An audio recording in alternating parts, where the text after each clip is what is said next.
On STS-80, if we look here, what you're about to see, this is the Earth down here. One of the first things you'll see on the screen is a little pulsing object. It's actually quite big. It's around that big. Moving over here, and then you'll see it actually change directions and go out into space. But that's not what we're looking for.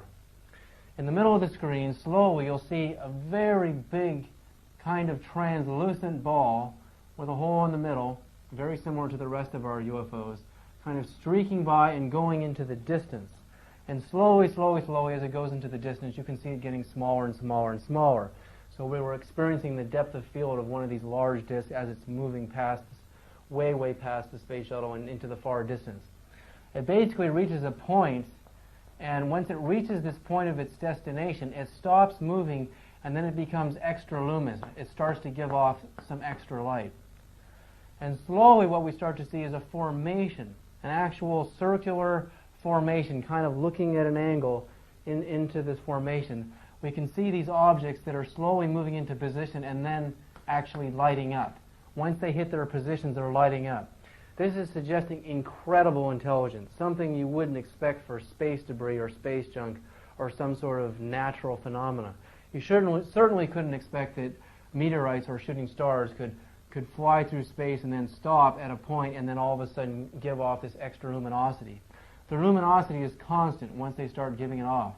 As the camera starts to slowly go away and it's moving over the curvature of the Earth, we see more and more of these things coming into position, and then once they reach their positions, they light off. And then, finally, we see another object, kind of like this one, coming in from the foreground and heading towards the center of the circle. It becomes very, very faint. You can barely see it on the screen as it's moving into position. And finally, when it gets into what appears to be the center of the circle, it literally just starts shining like a diamond. And its light is luminous and continuous. This whole formation suggests amazing intelligence and amazing organization. Could this be something staged by NASA? Or could these actually be UFOs?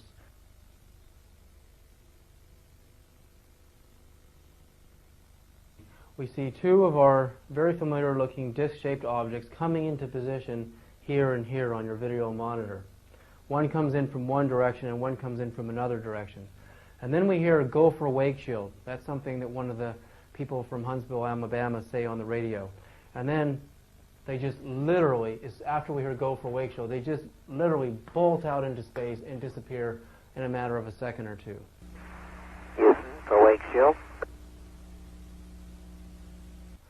So I researched what wake shield was because I thought maybe this had something to do with, again, a black ops test or some sort of a test that NASA was doing out there.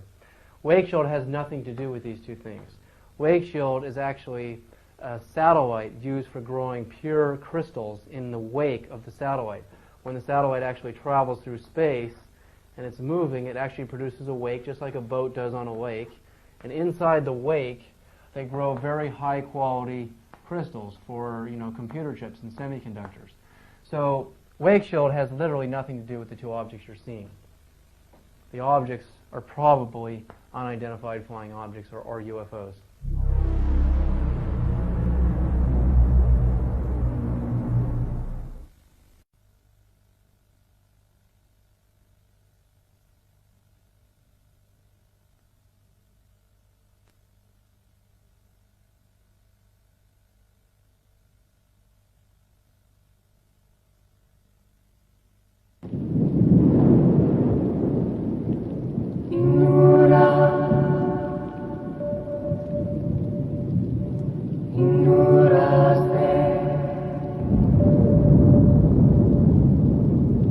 Many people would sooner die than think.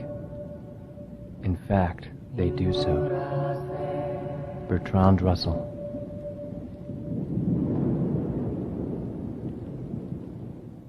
Edgar Mitchell, former astronaut who walked on the moon in 1971 during Apollo 14, has since become a major public advocate in the growing worldwide UFO movement. He speaks at UFO conventions all over the world.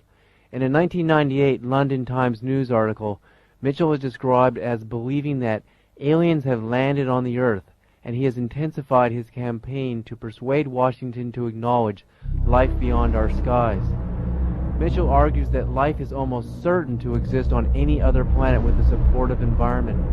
Some physicists, he points out, now believe it is possible to actually travel faster than the speed of light. He is 90% certain that many of the thousands of UFOs recorded since the 1940s belong to visitors from another planet.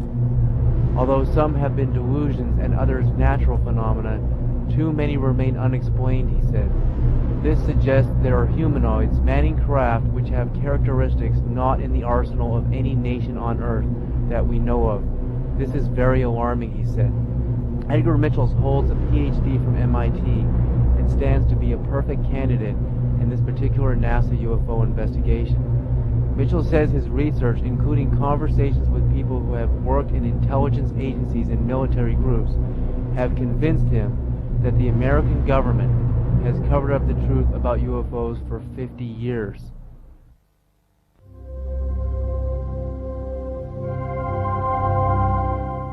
I thought if I sent Edgar Mitchell the tether footage from STS-75 that he could clearly see that we were looking at the largest UFOs ever captured on film.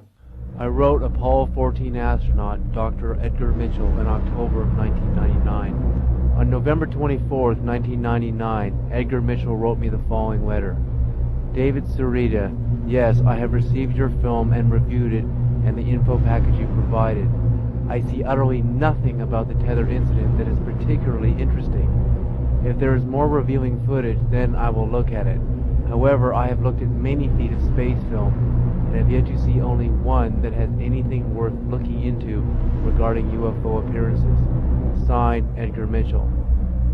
I could not accept the idea that such a great proponent of UFOs was so adamantly against the suggestion that these giant circles passing behind the tethered satellite were UFOs. He was shrugging off the most astounding piece of video ever witnessed of UFOs in the history of the space program. I couldn't believe it. Dr. Mitchell, who was an MIT PhD, could not even acknowledge that the discs were clearly going behind the 12-mile length of the tether. He couldn't even see that very simple fact. I think just about any moron can tell the difference between when a disc is going behind this piece of wood and when it's going in front of it. That's in front, that is behind. This is not in front, this is behind. And that's exactly how they appear. Why couldn't Edgar Mitchell see this point? I decided to try to argue the points with Mitchell more precisely. He wrote me back almost immediately. David, at first glance they are just particles, perhaps outgassed. I do not know. But I certainly would look for a more prosaic explanation than UFOs. If you have a better film, I will look at it, but I am not very optimistic that they are anything exotic. Signed, Edgar Mitchell. Edgar Mitchell wrote to me that he thought the objects were just particles, perhaps outgassed from the space shuttle. How does a particle appear to be visible from over 77 miles away? We're looking, the cameras on the space shuttle are at least 77 miles away and drifting past 100 miles. How do you see just little particles of dust floating by that appear as perfect, giant circles with notches cut out of the side, clearly passing behind the tether, pulsing with very sophisticated wave patterns? How do particles behave like this?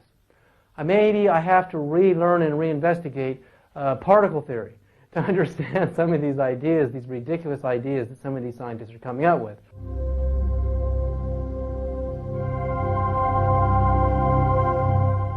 He wrote me back the following letter on December 3rd, 1999. David Sereda, I remain open-minded, but I saw nothing on the tape you sent that had sharply defined edges in the vicinity of or passing behind the tether. Also in the footage of the tether, the commentator on the spacecraft is making a running commentary. For really anything of significance in space around the tether at that time, don't you think they would have been saying something about it? If they were as big as you say, they would have been visible to the naked eye and surely reported, not ignored as seems to be the case. You comment about no infrared images. Of course not. If nothing is there, how could there be an infrared image? Signed, Edgar Mitchell.